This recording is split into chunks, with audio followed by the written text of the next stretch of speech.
High everyone, welcome to my channel Salma blogging and cooking. আশা করছি আপনারা সকলে ভালো আছেন, আমিও ভালো আছি। আজকে আপনাদের কাছে নিয়ে চলে এলাম শীতের সেরা ক্ষীর পাটিসাপটা বা ক্ষীরসা পাটিসাপটাও বলতে পারেন। তো এই ক্ষীর পাটিসাপটা কিভাবে বানালাম আর ক্ষীরটাও কিভাবে বানালাম সেটাও আপনাদের সাথে শেয়ার করব। চলুন তাহলে। প্রথমে এখানে পাটিসাপটার ব্যাটারটা তৈরি করে নেব। তার জন্য এখানে আলো চালের আটা নিয়েছি, যেটা চালের গুঁড়িও বলতে পারেন। চালের আটাটা আমি 2 কাপ নিয়েছি আর ময়দা হচ্ছে 1 কাপ নিলাম। এরপর সুজি 1/2 কাপ নিলাম। তাহলে এখানে চালের আটা 2 কাপ, ময়দা 1 কাপ আর সুজি 1/2 কাপ। এরপর স্বাদ অনুযায়ী লবণ দিলাম। এরপর এখানে চিনি দিয়ে দিচ্ছি 2 চামচ। চিনির পরিমাণটা আপনারা কম বেশি করতেই পারেন। এরপর দুধ দিয়ে দিচ্ছি। দুধটাকে অল্প অল্প করে দেবো, একবারে দিতে পারবো না, কারণ একবারে দিলে তলায় দলা পেকে যাবে আর এই চালের আটার ময়দার মধ্যে গিটলি পাক হয়ে যাবে। সেই জন্য বারে বারে দিয়ে এই ব্যাটারটা তৈরি করে নিতে হবে। তবে ব্যাটারে দুধ কতটা লাগছে প্রথমে বুঝতে পারবে না, সেই জন্য এইভাবে ব্যাটারটা তৈরি করে নেবার পরই তখন বুঝতে পারবেন দুধটা এখানে কতটা লাগলো। তো এইভাবে ভালো করে ফেটে ফেটে আমি ব্যাটারটা তৈরি করে নিচ্ছি। তো এখানে আমার প্রায় দুধটা 1 গ্লাস আর 1 গ্লাসের অর্ধেক লেগেছিল। তো প্রায় 1.5 গ্লাসের মতন এখানে আমার দুধটা লেগেছে। এরপর এই ব্যাটারটা কিছুক্ষণের জন্য ঢাকা দিয়ে রেখে দেব। তো ধরে নিন 10 থেকে 20 মিনিটের মতন এটা ঢাকা দিয়ে রেখে দেবো। এরপর আমি ক্ষীর শিরাটা বানিয়ে নেব। তো তার জন্য এখানে বাসমতি চাল নিয়েছিলাম। এই চালটাকে আমি রাত্রে ভিজিয়ে রেখেছিলাম আর সকালে দেখছেন কেমন চালটা ফুলে ডবল হয়ে গেছে। তো ক্ষীরসা বানাবো তার জন্য আমি এই বাসমতি চালটা নিয়েছিলাম আর এই চালটাকে পেস্ট করে নেব। এখানে আমি অল্প করে দুধ দিয়ে দিচ্ছি, প্রায় 1 কাপের মতন দুধ দিয়ে চালটাকে পেস্ট করে নিচ্ছি। তো এখানে দেখতে পাচ্ছেন মিক্সির গ্রাইন্ডে আমার চালটা পেস্ট হয়ে গেছে আর পেস্টের ঘনত্বটাও দেখিয়ে দিলাম। এরপর ক্ষীরসা বানানোর জন্য এখানে আমি 1/2 কাপ সুজি নিয়েছি। তো সুজিটাকে প্রথমে ভেজে নেব। তার জন্য ওভেনে একটা প্যান বসিয়ে সুজিটাকে বেশ একটু কড়া করে ভেজে নেব। বেশি লালও হবে না আর বেশি সাদাটে ভাব থাকবে না, এইভাবে নাড়াচাড়া করে সুজিটাকে ভেজে নেব। ক্ষীরসা বানানোর জন্য অতি অবশ্যই অল্প করে হলেও সুজি দেবেন আর সুজিটা দিলে স্বাদটা আরও ভালো হয়। তো এখানে সুজিটা ভাজা হয়ে গেছে।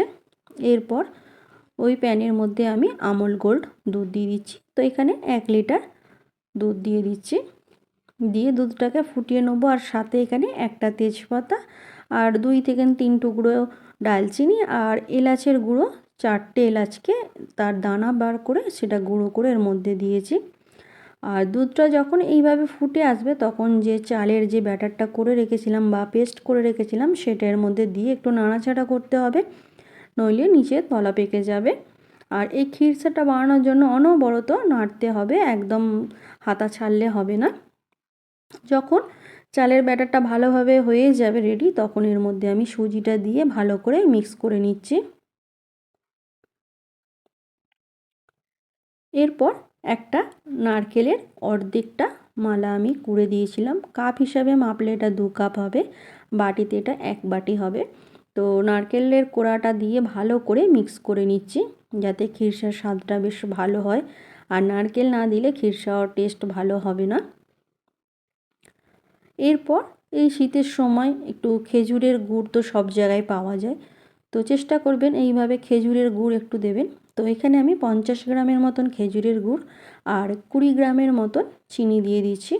তো মিষ্টিটা আপনারা আপনাদের অনুযায়ী, যে যেমন মিষ্টি খেতে পছন্দ করেন সেই অনুযায়ী এই ক্ষীরসাতে মিষ্টিটা দেবেন। তারপর এইভাবে অনবরত নাড়াচাড়া করে ক্ষীরসাটা আমি রেডি করে নিচ্ছি। আজকে আমার চ্যানেলে যারা নতুন এসেছেন ভিডিও দেখছেন, ভিডিওটি ভালো লেগে থাকলে আমার চ্যানেলটা সাবস্ক্রাইব করবেন আর নোটিফিকেশানটা অন রাখবেন। আমি যখনই কোনো ভিডিও আপলোড করি না কেন আপনাদের কাছে নোটিফিকেশান পৌঁছে যাবে। ছোট্ট একটা লাইক করবেন, কমেন্ট শেয়ার করতে ভুলবেন না, পারলে ফ্রেন্ড ফ্যামিলির মধ্যে শেয়ার করবেন।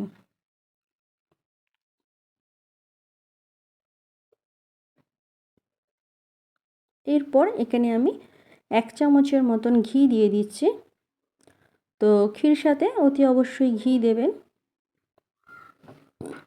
দিয়ে আমি আবার ভালো করে নাড়াচাড়া করে ক্ষীরসাটা রেডি করে নিচ্ছি। তো এখানে দেখতে পাচ্ছেন ক্ষীরসাটা একদম শুকনো শুকনো মতন করে নিয়েছি। আর কড়াই কোনো রকমভাবে লেগে থাকছে না, তাহলে বুঝতে পারবেন এইভাবে কড়াই যখন আর লাগছে না তখনই বুঝতে পারবেন যে ক্ষীরসাটা হয়ে গেছে। এরপর একটা প্লেটে সার্ভ করে নেব ক্ষীরসাটা। এই প্লেটে সার্ভ করে নিয়ে ক্ষীরসাটা একটু ঠান্ডা হতে দেব। এরপর পাটিসাপটা পিঠাগুলো আমি তৈরি করে নেব। 20 মিনিট পর আপনাদের এই ঢাকনাটা খুলে দেখাচ্ছি আর ব্যাটারটা কতটা ঘনত্বটা থাকবে সেটাও দেখিয়ে দিচ্ছি।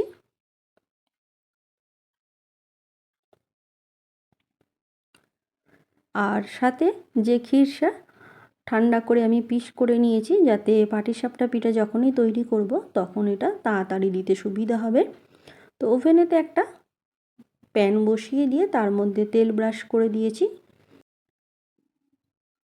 এখানে ব্যাটারটা দিয়ে একটু প্যানটাকে চারিদিকটা একটু নাড়িয়ে নিলাম, নিয়ে বড় মতন করে নিলাম। যখন বেশ এক পিঠটা হয়ে আসবে সেই সময় এখানে ক্ষীরসাটা দিয়ে দিলাম, দিয়ে ক্ষীরসাটাকে এইভাবে উল্টে নিলাম, নিয়ে পাটিসাপটা পিঠা রেডি করে নিলাম। তো দেখতেই পাচ্ছেন কত সুন্দর হয়েছে আমার এই পাটিসাপটা পিঠাটা। এরপর আরেকটাও বানিয়ে আপনাদের দেখিয়ে দেবো। তো এইভাবে ব্যাটারটা প্রথমের মতনই দিয়ে দিলাম, দিয়ে নিচের পিঠটা যখন পাটিসাপটাটা হয়ে যাবে তখন এর মধ্যে আবার ওই ক্ষীরসাটা দিয়ে দিচ্ছি। এইভাবে দেবার পর আবার উল্টে নিচ্ছি, নিয়ে পুরো পাটিসাপটা পিঠাটা রেডি করে নিচ্ছি।